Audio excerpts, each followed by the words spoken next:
Vai tev ir bijusi pieredze ar aktu zāli un aktu zāles skatuvi tīpaši?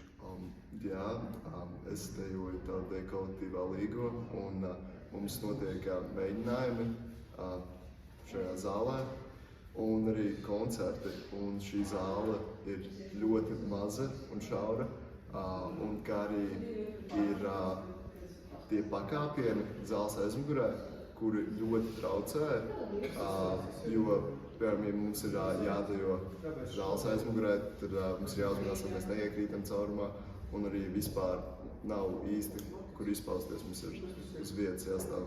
Un ko tu domā par aktu zāles labiekārtošanas plānu? Ļoti patīk, ka tu paplašināji skatuvi, kā arī tas, ka pati zāle arī paliek lielāka. Nav tā, ka viņa samazinās, ka tu paplašini viņu, un liekas ļoti labs izmaiņas. Paldies! Vai tev ir bijusi pieredze izmantot aktu zāli un skatuvi? Jā, man ir bijusi pieredze gan dažās sporta stundās, gan arī nesen pasākumā es biju aktu zālē fotogrāfs. Un man ļoti nepatika, kāda bija aktu zāle, jo viņa vizuāli bija ļoti neastētiska un tas bojāja manas bildes. Okay.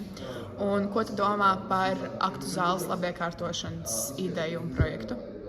Manuprāt, tas ir ļoti vajadzīgs. Es gan sporta stundās varēju pamanīt, ka trūkst skatuvē vietas, gan arī esmu dzirdējusi no saviem dejotāju draugiem, ka tas ir reāli vajadzīgs un ir vajag mainīt, jo tas ir tik novecojis padomisks tāds skatuve.